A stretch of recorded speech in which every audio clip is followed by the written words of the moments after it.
আপনারা দেখছেন news Bangla.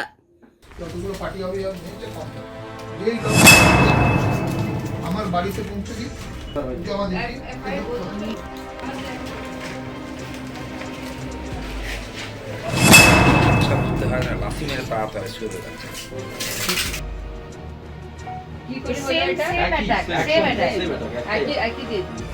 Vote পরবর্তী হিংসায় তৃণমূলের প্রতিনিধি দল পৌঁছলেন কুলপি ও মন্দির বাজার বিধানসভায়।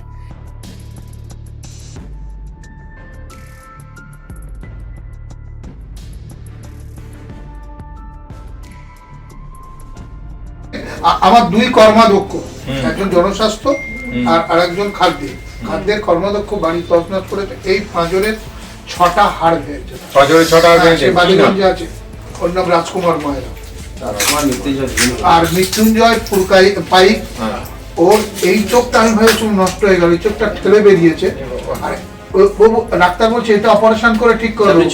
এইটা ছবিটা আপনাকে দেখাচ্ছি, এই চোখটা উপরে যে পর্দা ছিঁড়ে গেছে আর এখানকার হাড় ভেঙে গেছে। ওর বাড়ি ঘর ওই মাধবপুর, লক্ষ্মীকান্তপুরের পরে। কিন্তু এগুলো পুলিশের হয়েছে।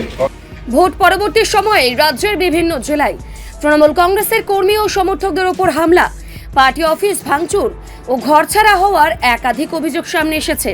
আর এই পরিস্থিতি খতিয়ে দেখতে তৃণমূল কংগ্রেস সুপ্রিমো ও রাজ্যের প্রাক্তন মুখ্যমন্ত্রী মমতা বন্দ্যোপাধ্যায় একটি প্রতিনিধি দল গঠন করেন। রবিবার সেই প্রতিনিধি দল দক্ষিণ 24 পরগনার কুলপি ও মন্দির বাজার বিধানসভা এলাকায় পরিদর্শনে যান।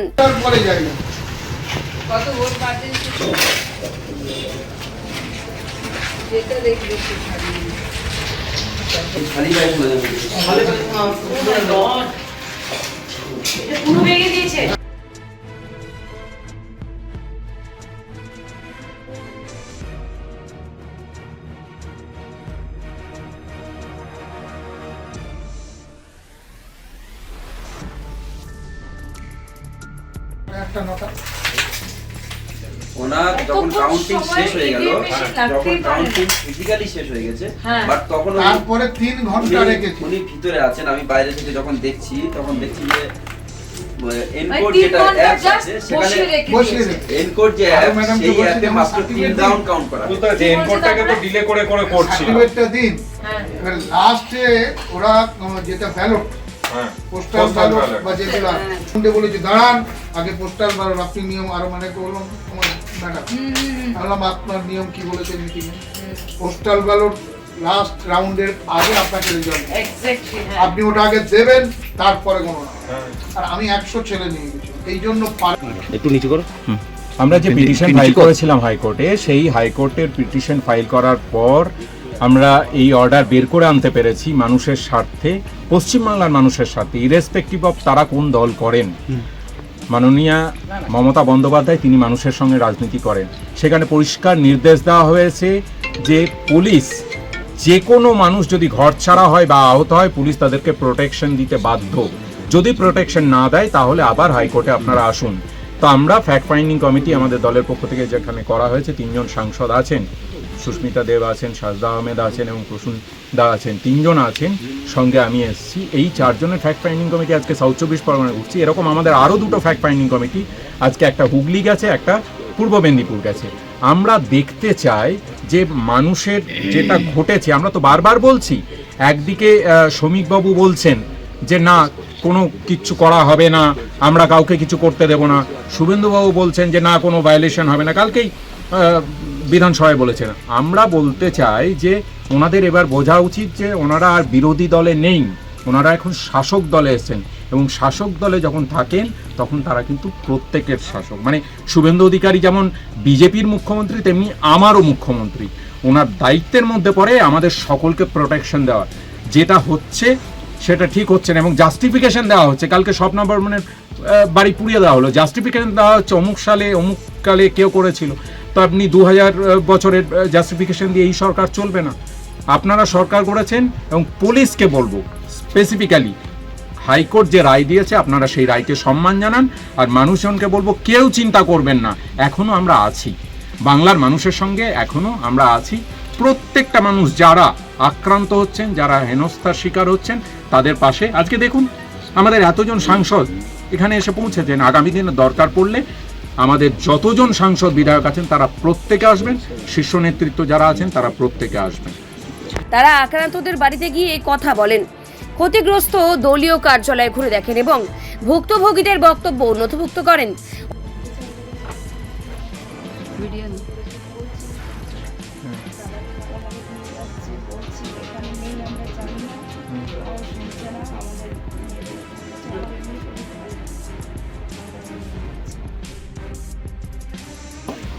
আজকে অনিমা হালদার, রূপা হালদারকে যেভাবে মেরে মানে মাথা ফাটিয়ে এতগুলো স্টিচ করা হয়েছে, একটা জিনিস স্পষ্ট, এবং এই বার্তাটা আমরা হাইকোর্ট পর্যন্ত মমতা বন্দ্যোপাধ্যায়ের মাধ্যমে নিয়ে যাব in the form of a affidavit. One thing is clear, যে যত আক্রমণ হয়েছে আমাদের তৃণমূলের ওয়ার্কারদের উপরে, প্রত্যেকের অ্যাট্যাকটা হয়েছে পুলিশের সাহায্যতে। মানে আগে পুলিশ আসছে, তারপরে অ্যাট্যাকটা হচ্ছে। নর্মালি কি হয়, আজকে আমার উপর যদি কোনো আক্রমণ হয়, আমি পুলিশকে ফোন করব বাঁচার জন্য। এখানে হলো যারা অ্যাটাক করছে মানে বিজেপি, ওরা পুলিশকে জানিয়ে করছে যে আমরা এই বাড়িতে যাচ্ছি, ওদেরকে মারতে আপনারা আসেন। তারপরে যখন আমাদের ওয়ার্কাররা, এটা আমাদের এখানে বিধায়ক আছেন, আমাদের সাংসদ আছেন, আমাদের ব্লক প্রেসিডেন্ট আছেন, ওরা বলছে যখন তৃণমূলের ওয়ার্কাররা সেলফ ডিফেন্স করতে চায়, হ্যাঁ আজকে ওদের মারতে আসলে ওরাও তো ঘুরে একটা সেলফ ডিফেন্স পুট আপ করবে, তখন সেন্ট্রাল ফোর্স গিয়ে তৃণমূল ওয়ার্কারদের আটকে দিয়েছে। হ্যাঁ, যে তোমরা হাত তুলতে পারবে না, তোমরা কোনো ডিফেন্ড করতে পারবে না। মানে পুলিশ বিজেপির ওয়ার্কারদের জন্য সাজিয়ে দিয়েছে সিচুয়েশনটা টিএমসি কে মারার জন্য। আর যখন টিএমসির ওয়ার্কাররা এক হয়ে লড়তে চেয়েছে, তখন সেন্ট্রাল ফোর্স তৃণমূল ওয়ার্কারদেরকে ধমকে বসে দিয়েছে। তো বাংলার জনসাধারণকে বলবো, বিচার আপনাদের কাছে। সেন্ট্রাল ফোর্স কেন এসেছিল, পুলিশের কি রোল ছিল? কতগুলো জায়গা ভেঙেছে বা কত জায়গায় এরকম আহত হয়েছে? আমাদের 10 জন এটলিস্ট কর্মী সমস্ত রাজ্যতে মারা গেছেন। এছাড়া ইনজার্ড কতজন হয়েছে এটার হিসাব আমাদের নেই। মোর দেন 3,000 আর এখনো আমরা গুনছি। আর এটা নিশ্চিত, যেটা আমাদের নেত্রী মমতা বন্দ্যোপাধ্যায় বলেছেন, যে আমরা হাইকোর্টে এইগুলো ফ্যাক্ট ফাইন্ডিং টিম আমরা কেন এসেছি, আমরা নিজের চোখে দেখে লাগলে আমরা অ্যাফিডেভিট দিব মমতাদির হাতে, উনি হাইকোর্টে এগুলো ব্যাপার তুলবেন। কতগুলো পার্টি অফিস ভেঙেছে আপনার যে দেখলেন আজকে? পার্টি অফিস মানে ভেঙেছে, এখন যদি সংখ্যাগুলো দিই, এটা আমাদের 4টা ফ্যাক্ট ফাইন্ডিং কমিটি আছে। আমরা যখন পুরো তদন্তটা শেষ করে রিপোর্টটা তৈরি করব, এক্স্যাক্টলি আমরা বলে দেব। কিন্তু এটা গণতন্ত্রতে হয় না যে একটা দল গিয়ে আরেকটা দলের পার্টি অফিস দখল করে নেয়। It is not done. আর মমতাদি বারবার বলেছেন, যখন লেফট গভর্নমেন্ট গেছিল আর মমতা বন্দ্যোপাধ্যায় শপথ নিয়েছিলেন, উনি এই ধরনের ভায়োলেন্স কোনোদিন অ্যালাউ করেনি। অনেকেই ভয়ে থানায় অভিযোগ জানাতে পারেননি। প্রতিনিধি দলের পক্ষ থেকে জানানো হয়েছে, বিষয়গুলি রাজনৈতিক ও আইনগতভাবে মোকাবিলা করা হবে। মন্দির বাজারে বিধায়কের গাড়ি ও পার্টি অফিস ভাঙচুরের অভিযোগ ওঠে। কুলপির নিশ্চিন্তপুর এলাকায় দলীয় কার্যালয় ভাঙচুর এবং শিক্ষক পল্লীতে তৃণমূল ব্লক সভাপতির বাড়িতে হামলার ঘটনাও খতিয়ে দেখা হয়। এবং আমরা যেখানে যাচ্ছি একদম অসম্ভব করে দিচ্ছে, বাজে কথা। আমার মনে হয় এই ভদ্রলোক, এরা সব ভদ্রলোকের কাজ ছিল, একদম এত বাজে করে যাচ্ছে। এমন সামান্য বাচ্চা মেয়েরা, ছেলেরা তাদের কাছে মেরে দিয়ে যাচ্ছে, এর চেয়ে লজ্জার কিচ্ছু নেই।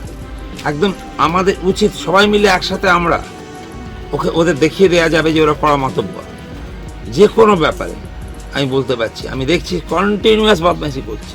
পার্লামেন্টে আমি চিফ ছিলাম, ওখান থেকে আমাকে তাড়িয়ে বলেছে হি ইজ নট ফিজিবল। কী নোংরা, সত্যি তুমি বিশ্বাস করতে পারবে না কী নোংরা। এই লোকটা রবি ইয়ত বলছে একটা ছেলে, সব নোংরা। এরা কোনোদিন আসেনি, আমি তো দেখিনি এগুলোকে। কুলপি বিধানসভা ঘুরে দেখলেন তো বিভিন্ন জায়গায়, কি পরিস্থিতি, কতটা? তুই তো, আমি বলছি, তুই আমি ভাইয়ের মতন, আমরা তো সারাদিনই যাই, মিনিটের মধ্যে এসে যাবে, এসেই বলবে এই বসুন দা একটু বসুন তো ওখানে, এরম ব্যাপার অসভ্য, ভীষণ অসভ্য। একে না সরালে ভারতবর্ষ নষ্ট হয়ে যায়, একদম ভারতবর্ষ বলছি আমি। যেভাবে ওরা করেছে, সব সময় নোংরামি করে যাচ্ছে, রোজ করে দিয়েছে। তুই ফালতু জ্ঞান না, আমি ইচ্ছা করে বলেছি ও চোর, আমি এই নিয়ে কেস করেছে আমাকে। আমি বলছি এটা চোর, ওই লোকটা কোনো ভদ্রলোকে নেই, সব সময় ঘুরে বেড়াচ্ছে। কোথায় পড়তে হয়? রাজ্যের মুখ্যমন্ত্রী, নতুন মুখ্যমন্ত্রী শুভেন্দু অধিকারী, তার কাছে কি আপনাদের আছে? ও কিচ্ছু ক্ষমতা নেই, ও বড় বড় কথা বলে, কেউ নিজ দিস। এখন তো সবই এসে গেছে, তারা সব মাতব্বর, তারা চলেছে যেভাবে হিসাবে। তুই বিশ্বাস কর, বাঙালিকে ছড়াতে হবে, যেভাবে ইচ্ছে বাংলাকে শেষ করতে হবে। এটা আমি তো খেলোয়াড় ছিলাম, আমি বড় জায়গায় থাকতাম, সব জায়গায়, কিন্তু এই দেখে আমার যা দুঃখ হয়। ছোট ছোট বোনরা আছে, ভাইরা আছে, তারা সব কাঁদতে পারে সারাক্ষণ ধরে। এসে রাত্রেবেলা এসে উনি একটা বন্দুক দেখিয়ে হাত তুলিয়ে বসিয়ে দেবে। হামলায় মহিলাদের উপর আক্রমণের অভিযোগও রয়েছে বলে প্রতিনিধি দল জানায়। এই প্রতিনিধি দলে উপস্থিত ছিলেন সাংসদ সুস্মিতা দেব, সাংসদ সাজ্জোদা আহমেদ, সাংসদ প্রসূন ব্যানার্জি, তৃণমূল কংগ্রেসের মুখপাত্র তন্ময় ঘোষ, সাংসদ বাপি হালদার, হুলপির বিধায়ক বর্ণালী ধারা এবং মন্দির বাজারের বিধায়ক Joydev Haldar. Bureau report, news Bangla.